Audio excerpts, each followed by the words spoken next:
Hey there, welcome to my channel. I'm here and today we're answering a really big fun question. So today we're answering, why is the sky blue?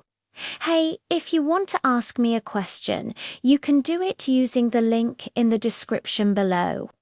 Well, first let's think about the question for a moment. Why is the sky blue? Well, when I look up at the sky, I see this beautiful bright blue. But how did it get there? Maybe the sky is painted blue.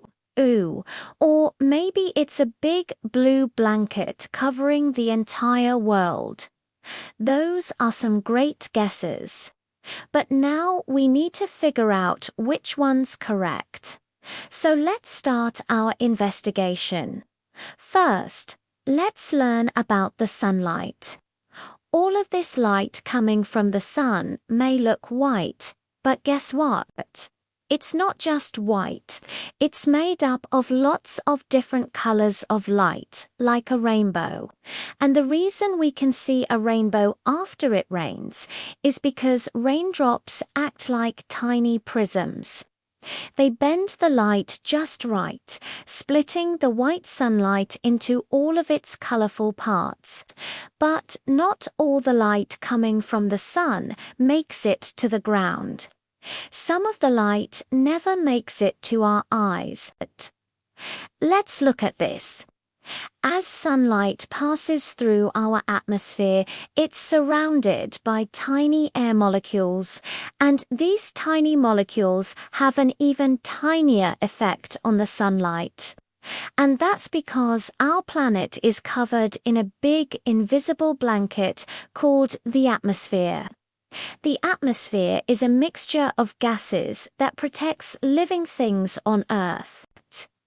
It's made up of many different types of molecules, including oxygen and nitrogen.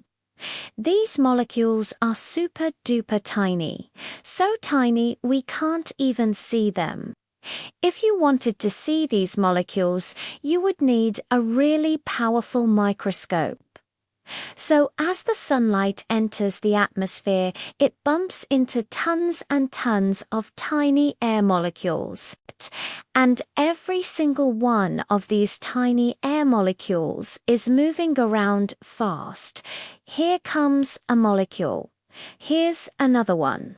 And another one, and another one.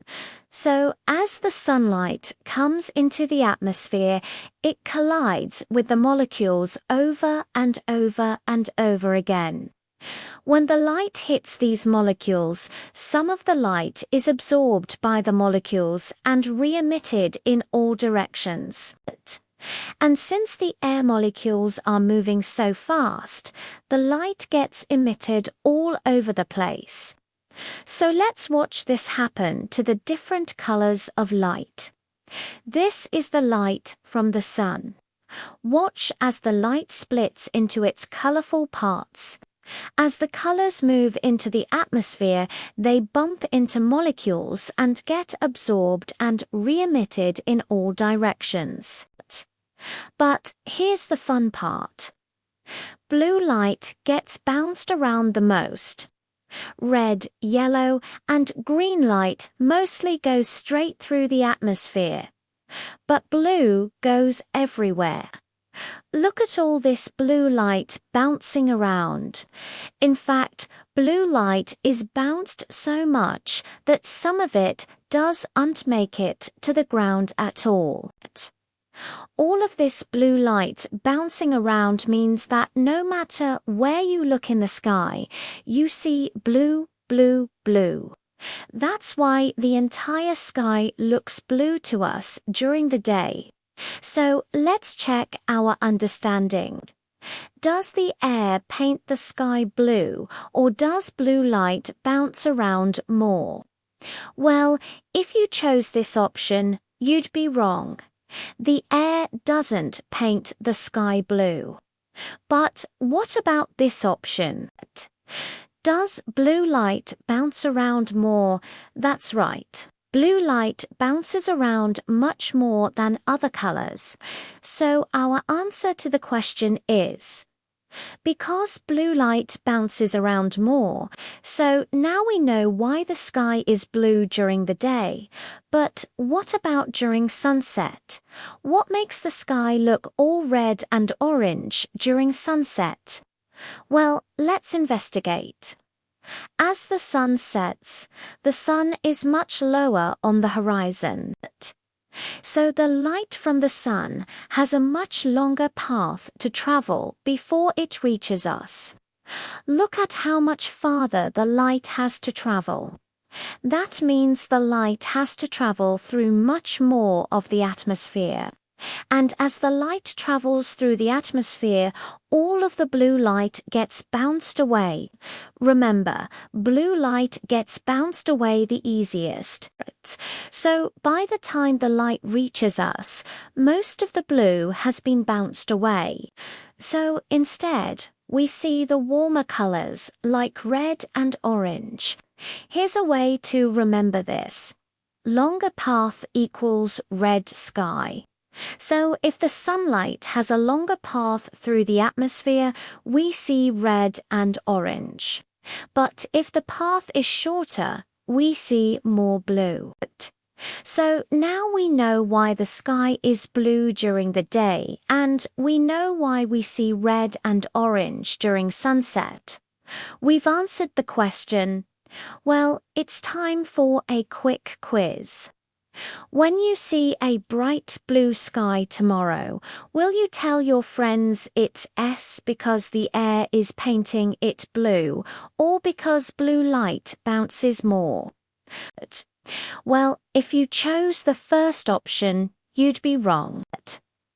The air doesn't paint the sky blue, but what about this option? Does blue light bounce more? That's right. Blue light bounces around much more than other colors. So our answer to the question is, because blue light bounces around more, it's time for one last look at our question. Why is the sky blue? Well, here's what we learned. First, sunlight is made up of many colors. Second, our atmosphere is made up of tiny air molecules. Third, as sunlight passes through the atmosphere, it bumps into tons of tiny air molecules. Fourth, when the light hits these molecules, some is absorbed and re-emitted in all directions. Fifth, blue light is bounced around the most. That's why the sky is blue. We answered the question. Next time you look up in the sky, you'll know the secret. Keep wondering. Keep asking why. Science is full of amazing answers. Thanks for watching.